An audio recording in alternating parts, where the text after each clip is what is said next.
et il y avait déjà des trucs, tu vois. Mais je pense que des gens se seraient peut-être intéressés au personnage. Bon, paix à nous, on a déjà bien assez On a bien assez des choses à gérer comme ça. de bizarreries là. Mais s'il y a bien quelqu'un du coup qui sait bien jouer contre Steve, c'est bien Mescol. Ouais. Il a quand même pas mal d'expérience sur le match-up de par sa présence parisienne. On va voir un petit peu ce qu'il va pouvoir donner. On va se mettre dedans là tranquillement.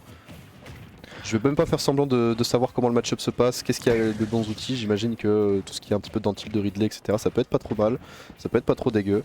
Donc on va voir. Après, je pense que Steve ça reste Steve quoi qu'il arrive. Hein. Steve reste Steve, bien sûr. Mais Ça fait des trucs de Steve. Mais bon, on va voir déjà un petit peu comment Saka va décider un petit peu de le jouer. On sait qu'à Steve c'est un personnage extrêmement créatif, extrêmement freeform.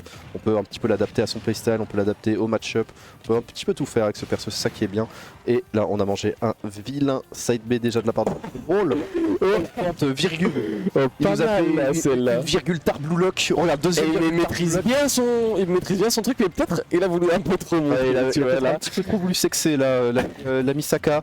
Malgré tout, on a déjà une magnifique première stock là de la part de Mescol, tranquille nerf, attaque morsure. J'aime trop la dash attack, j'appelle ça l'attaque morsure. Bah ça c'est l'attaque machouille tu vois. Pokémon dans le fond réglé. Ce serait un bon Pokémon. Ce serait un très bon Pokémon. Mescol est pas très bon Pokémon. Pokémon Dragon Ténèbres, magnifique. Et là, drip ténébreux. Je vous jure. Et là pour l'instant on a un Ridley qui sort là un petit peu avec pas mal d'avance. Ça peut être compliqué pour atterrir du côté de Saka, surtout dans ces phases un petit peu au ledge, même si on a ces blocs, même si on a ce mindcard derrière et ce smash derrière. On n'a pas hésité. Ouais, là tu ne parles pas de up smash, de rien du tout. Gros coup d'épaule, gros coup d'épée, on a sorti la lave côté Saka, on s'est offert la stock. Wow, on a couru up smash.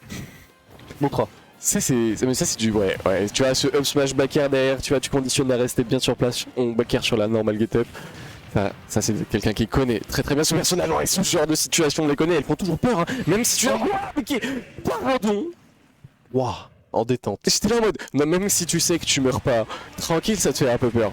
Mais en même temps s'il vient te mettre ce gros tonnerre. Non, en détente. En détente. On est en détente là, dans cette première game. Un Mescol extrêmement oppressif dans ses actions, dans sa prise de décision, dans son agression. De quoi? Bon, on va appuyer sur le petit plus du côté du joueur au plomb. Le jeu en coin, le jeu en corner peut être un peu compliqué, j'ai l'impression, pour notre ami Steve, bien qu'on ait des fonctions plutôt fortes hein, dans la présence du side B et de tous ces outils un petit peu des avantages et des murs, etc. Quand t'as un Mescol qui est face à toi, qui te met ses grands hitbox et qui te dit écoute si tu sautes, je le sais, et à ce moment-là t'es puni. C'est peut être compliqué quant à la mobilité de Steve pour pouvoir sortir du ledge. Là pour l'instant il nous offre un bon début de première game, des bons pourcents, mais pour l'instant pas suffisant pour s'imposer plus que ça dans le neutral. Ouais, là pour le moment pas suffisant malgré tout. On a un Saka qui commence à avoir un début de dominance là dans cette première game. 80%, 97%, ça commence un petit peu à sortir tout la tiraille de Steve, les minecarts, les enclumes, les pioches en fer proposées de la part de Saka. Pour le moment enclume, ça fait tellement peur. Quand le Steve là il commence à sortir toute sa cuisine, c'est tellement oppressif. Tout sort vite, t'as peu de bonnes options mine de rien, et c'est souvent une question de timing. Ça par contre c'est très malin hein. Sur cette tech, on a bien attendu, derrière on trouve ce CD, par contre le F-smash de Steve, hein, c'est un de ses tilts mais qui envoie très loin en termes de frame data. On a ce bonheur évidemment pour atterrir, pour mettre des pourcentages. Et Saka qui s'en sort plutôt bien hein, visiblement dans ce début de deuxième game. On s'en sort mieux, on arrive un petit peu plus poser son jeu, un petit peu plus ses combos. On se précipite un peu moins également, tu vois, genre on va pas tout le temps vouloir jouer neutral là où Mescol essaye un petit peu de jouer, comment dire. Tu sais, il fait beaucoup de tomahawk et après il fait des coups. Voilà, il arrive extrêmement bien à trouver ses side B aussi, l'ami Mescol. Très bien joué de la part de ce joueur. On parlait avec le bon Alvis, hein, Mescol, et tu regardes, essaye de compter le pourcentage qu'il a de réussite sur ses side B. C'est très rare qu'il en loupe et c'est très rare qu'il n'arrive pas à trouver son but. Chaque fois qu'il appuie sur cette touche, regarde, encore une fois, je n'ai pas vu beaucoup. Oh là, malgré la tentative de tech. Wow, il sait comment aller tuer Steve en tout frame, hein, j'ai l'impression, il connaît ce qu'il fait. Et il est très imposant. On fronce les sourcils côté Mescol et on fait up B direction blast zone. Nerf into morsure. Pour le moment, on reste très oppressif, on concrétise son avantage.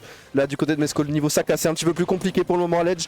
Très très dur, on commence à spammer les back air, les nerfs, les tilts. Minecart into, smash, parapluie, dans la bouche. Bim bam boum, up smash. Ça fait mal. Ça Tension il a accéléré. sexuelle. On avait l'avantage. Hein. Tension sexuelle entre mon nez et mon gros pied. Et on part directement en game 3. Mescol en détente pour le moment dans ce match-up, même si on commence à un peu plus trouver de solutions. Côté Saka, on commence à avoir de plus en plus de réussite sur ses ouvertures de neutral, sur ses combos. Donc on va voir. Solide, De mieux en mieux. notre bon Est-ce que Mescol. cette game 3 est la bonne game, ou est-ce que Mescol restera toujours aussi impérial, toujours aussi Encore beau perdu également? beaucoup de Mais games. ça c'est un autre débat. Continuons du coup les phases de l'ami Saka tranquillement. C'est dommage, peu de réussite malheureusement dans l'exé et on loupe pas mal de choses. On avait eu plusieurs options, hein, plusieurs tentatives pour aller chercher des grosses punish et mine de rien, bah là on se fait reverse et Ridley c'est très très fort dans cette situation. Ça aime jouer en deuxième, ça aime reverse parce qu'on a des options qui marchent avec ce playstyle. Oh attention, bien vu cette spot dodge, trouver ce petit back air, mettre des pourcentages. Cette grabouille, ça fera donner le centre du terrain à notre bon Saka qui s'empresse d'aller le récupérer. On essaye de miner, mais pas tant que ça, on n'a pas tant de ressources et on les fait beaucoup utiliser. Regarde, là on va passer avec le... Heureusement, le B nous empêche de perdre un minecart, mais on n'a qu'un seul et voilà. On l'aine dessus, on se fait avoir par le smash, on n'avait pas beaucoup de fer, on fait très peu de murs aussi pour du côté de notre ami Saka. C'est compliqué, j'ai l'impression, un désavantage. On fait très peu de murs et en même temps on fait cramer pas mal d'options quand même. Mescol qui fait cramer pas mal de minecart, etc. Également aussi tout est bon à prendre, tu vois. On le voit évidemment détruire la table de craft dès qu'il arrive à tuer, tu vois, avec son downbear, avec son aiguille, tu vois, comme il est en train de le faire. Et on le voit évidemment essayer d'empêcher Saka d'avoir un maximum de ressources, que ce soit le moindre bout de bois, le moindre bloc de terre. Et on veut absolument l'enterrer, le tuer. Oh my god, attends, mais quoi, mais pardon. Paire de top. Très très bien joué de la part de Mescol qui commence et qui continue à asseoir sa domination dans ce match. Très très compliqué. Smash. Oh, il est trop méchant. Il est trop méchant, je te jure. Ah là là, l'enfant terrible, regarde ce qu'il nous trouve. On a cherché le saut, on le trouve finalement sur la deuxième interaction. Beaucoup de pourcentage, encore une réussite sur ce side B. Et Mescol qui s'envole peut-être pour aller chercher la fin de ce set. Elle est avancée encore dans l'arbre loser. On trouve cette grab néanmoins pour Saka. Il faut trouver cette hook impérativement parce que là, c'est trop compliqué. Sur un baby-fille, on prend les pourcentages. Oh. Et très dur là pour le bon Saka, on est extrêmement dominant à l'edge, sur le terrain, sur ce back air, tension sexuelle. Encore une fois, ça fait ton beaucoup pied, là. ta bouche, bim, bam, boum, simple, efficace, mec de cité simple. C'est bel et bien Mescol qui s'impose dans ce match. Bien joué à Saka malgré tout pour avoir fait une très très belle run. Très très belle. S'arrête du Tueur de coup à Clermont. la 5ème place de cet hexagone Last Dance. C'était 17.